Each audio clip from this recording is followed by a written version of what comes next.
EVs are parked most of the time, so really you don't want to wait while your car is charging. You want to do something else. And that's why supermarkets are perfect for EV charging. You're generally in the supermarket for what, half an hour, 45 minutes, an hour even? By the time you've come out, your car will be charged. So we've had EV charging in supermarkets for a while in the UK actually. But up until now, it's felt a little bit lackluster. Sainsbury's have actually set up Smart Charge themselves. It's their own thing. They're not relying on another company to run it for them. In just over a year, they've already made 500 charging stalls in about 60 sites. So I'm here to talk to Sainsbury's about Smart Charge, why they started it, where they see it going, and is there anything we can do about the price of charging in the UK?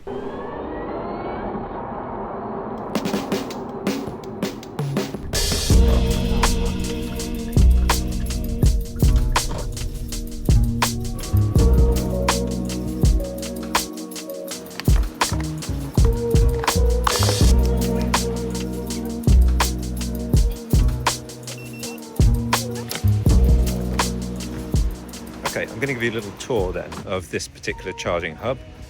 Every Smart Charge charging hub is going to be roughly the same as this.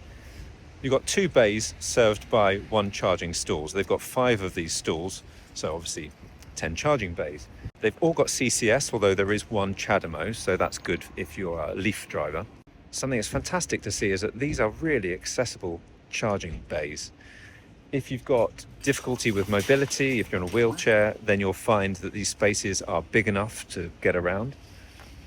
The chargers themselves are well known for being very good for accessibility. The sort of spring-loaded cables make it quite easy really to get it and pull it over to whichever side of the car you need to plug in. And you'll find these hubs are generally near the entrance, so that's quite convenient. The signage is fantastic at these places. So you get signage both on the way in and when you're driving around the car park with quite distinctive green signs. They look a little bit medicinal, I think actually. It looks a little bit like a first aid symbol to me. All the Sainsbury's branding is orange, so this green signage really stands out. And if you're driving around the car park, it's very easy to find where the chargers are. So I'm the product director for all things EV at Smart Charge, and that involves looking after all the technology, both the kind of hardware from the type of chargers we use, to that digital experience of claiming your Nectar points, and how you engage with paying as well. Why did Sainsbury's want to set up Smart Charge in the first place? Well, there's a couple of reasons for it. So one is we have our Plan for Better initiative. So we have a goal to be net zero across our operations by 2035. The other thing is that we could see where the market was going in terms of adopting battery electric vehicles. And we have an opportunity as Sainsbury's with the land we have, with the amenities that we offer. So we thought the time was right to introduce ultra rapid EV charging.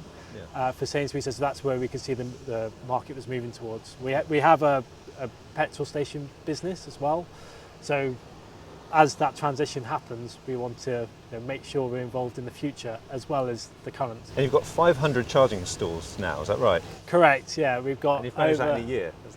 So we started about just over a year ago, and with a really small team, working really hard, really quickly to get us up and running.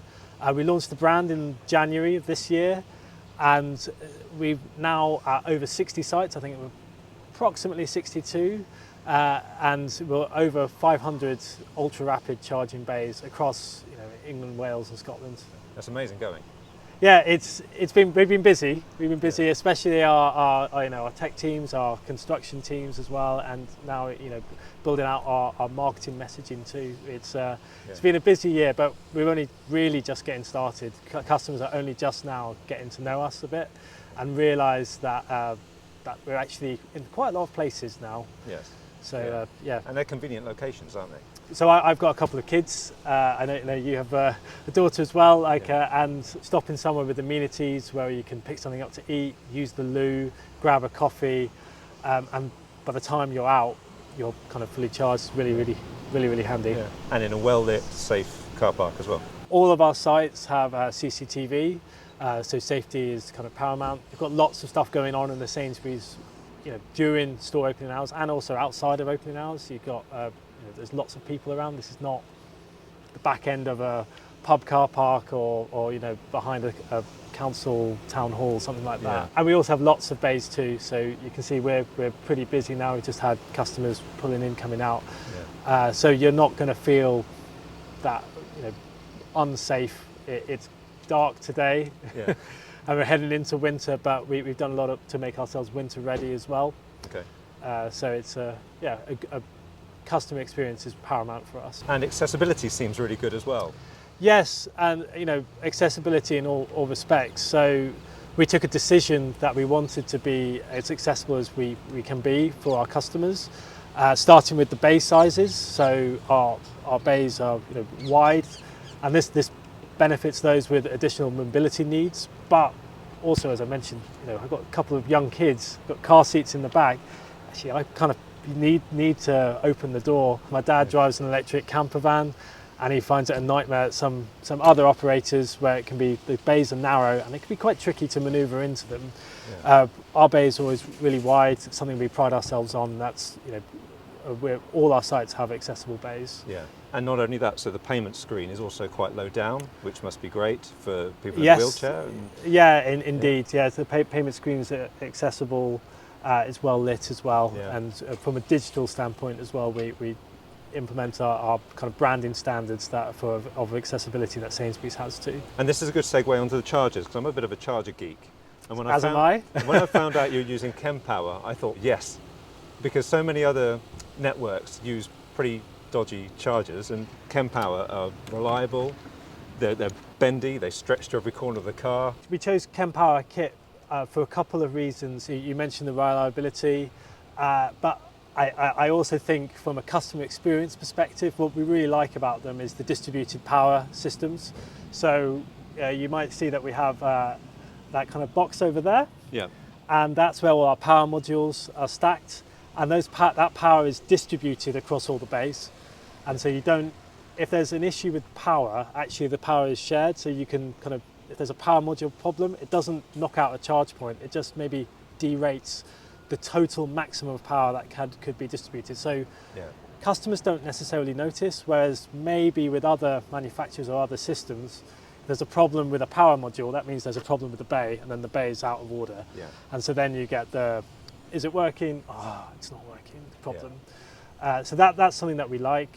Another thing which I'm sure you're aware of is being a bit of a charging nerd is that my car can only charge up to about 100 kilowatts.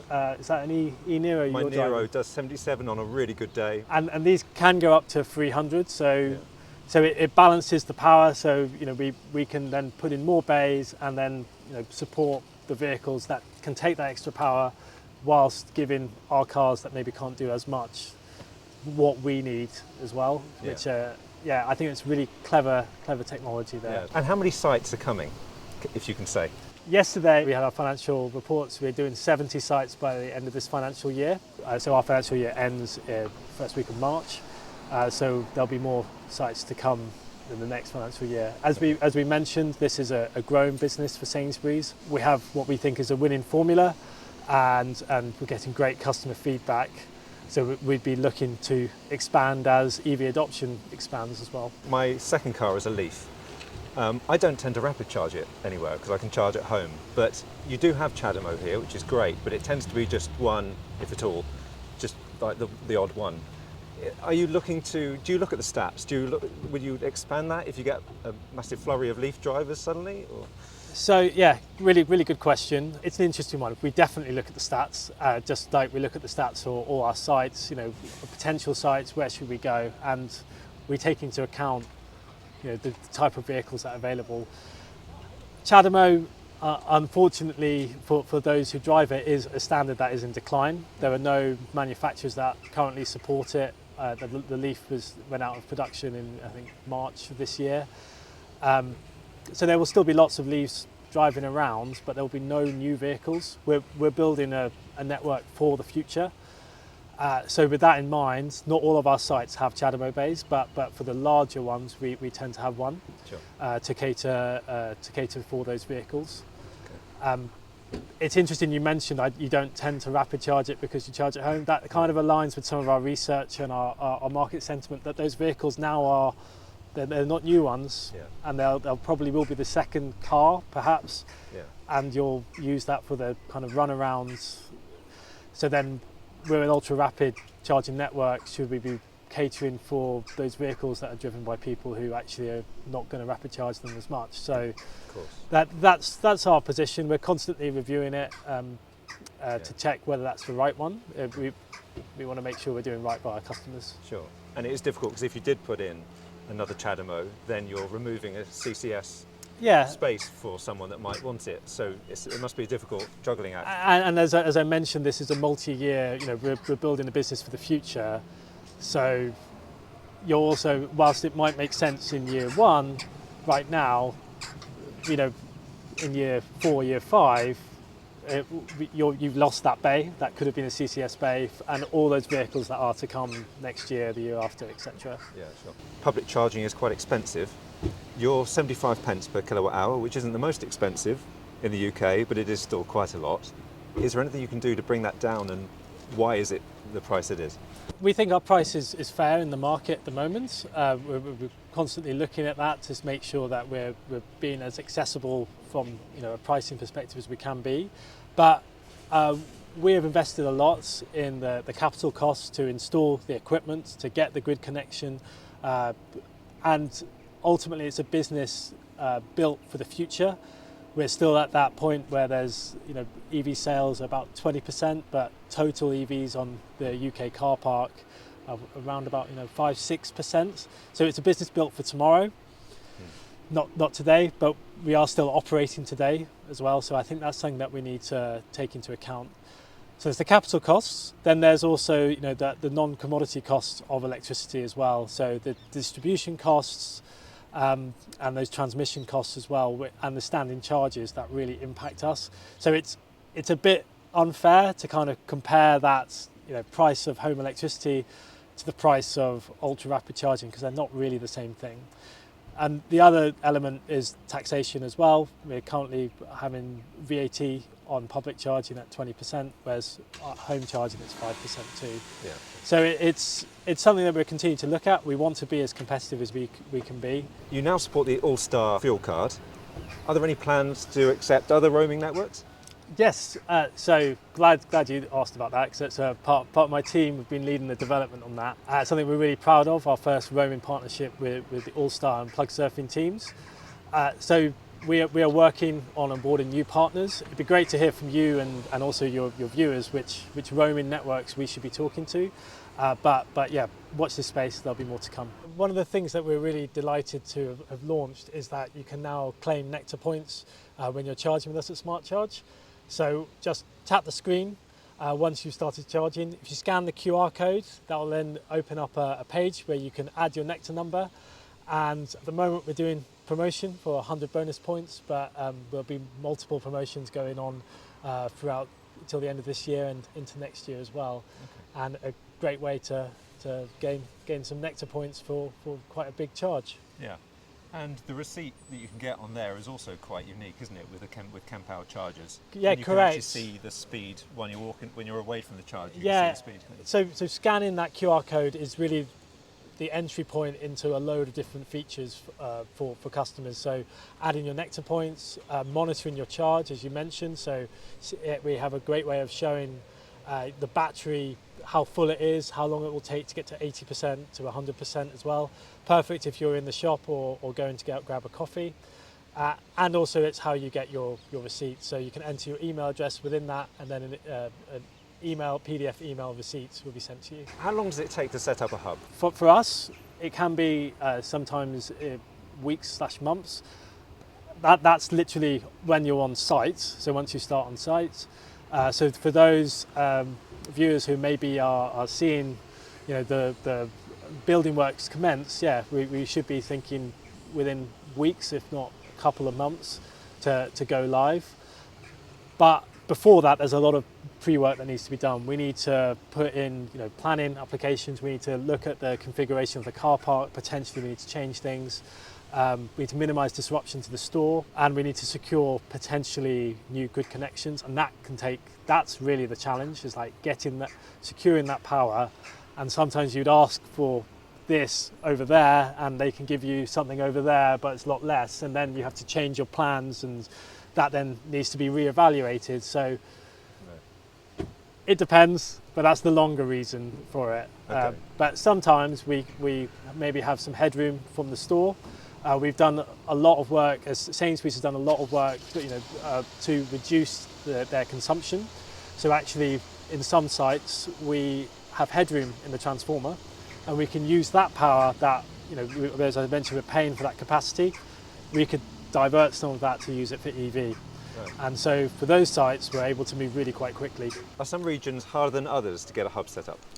Yes, we've found that it can be challenging due to the intricacies of the UK electricity supply market, that certain DNOs can take a bit longer because maybe the grid has not got as much capacity as others. That has meant that our geographic spread has been a little bit, it's taken a bit longer to get the coverage that we'd maybe like, and then maybe we've moved quicker in some areas than we have in others. But we're building good relationships with each of these DNOs to try and move things forward, because ultimately everybody wants to install more chargers, and we're trying to get that done as quick as we possibly can. Yeah, of course. Is there anything the government could do you think, to help? On that, or on other things as well? On everything. On everything. So on that, for sure, having worked in the industry but not on a slightly different side, and joining Smart Charge, one thing that I've found in talking to some of our competitors as well, which is kind of a bit weird, is that you can put in an application for power in an area that you don't own the land. And I find that a bit strange, so that you can then claim that, I potentially want that power, so then the DNO would say, oh, well, they might put something in there, but they don't actually, and then they would then go to the landlord and say, hey, we've got this power application, do you want to do something there with it? And the landlord could say yes or no, but we are a landlord, and we could do that ourselves, but then the DNO says, oh no, but this company has that power. So they're kind of banking hypothetical applications. Okay. That feels like a bit of a strange thing, because at the end of the day, it means the consumer loses, because there's no charges going in, because there's companies debating about a theoretical thing. So there's definitely some reform that needs to be done regard to power applications, speeding that up, clarifying those kind of situations, what can be done. Sure. More generally, I think you mentioned price earlier. It's a tough one for, I wouldn't want to be the Chancellor at the moment, but there is a discrepancy between the rate of VAT that customers pay at home at 5% and what they pay for public charging. That does mean that it penalises those who cannot charge at home, which does feel unfair. Yeah. I can understand that what the position the government has taken, but that's something that maybe should be looked at. Is like, how do you make it more equitable so that public charging isn't priced higher, isn't taxed more than home charging? Sure. That's another element. Something else that I think we've been talking with the government about is also, we use card payment terminals. The way that works is that you take a pre-authorization to basically check, kind of like a hotel, to check that you have money before we start dispensing electricity towards you. And then once the session is completed, we then say, actually take £15, £20, whatever the actual amount was, release that pre-authorization from before. What we found is that this has a different kind of technical code, like EV charging, different technical codes, and not all the banks are aware of that code. Okay. And so they don't necessarily release that pre-authorization amount as fast as we'd like. Right. And it's that's not necessarily in our control. Okay. But we get a lot of customer calls about it, and we understand it, because it's annoying. You're still holding my money, and we can say, well, actually no, we've passed the message on. It's now with your bank to process that and release the funds. So I think there's been some regulations in the petrol world to speed that up. That's something that we'd like to see looked at for EV charging. What Sainsbury's are doing is actually pretty impressive, I think. And I think there's going to be a lot of competition in the supermarket space. 60% of us in the UK can charge at home, but what about the other 40%? Places that are visible like this are essential. If you can't charge at home, I would love to know if hubs like this are going to encourage you to get an EV. Thank you very much for watching. Please press the subscribe button and the bell icon to be notified of other videos, and I'll be back really soon. Bye for now. I'm such a charger geek.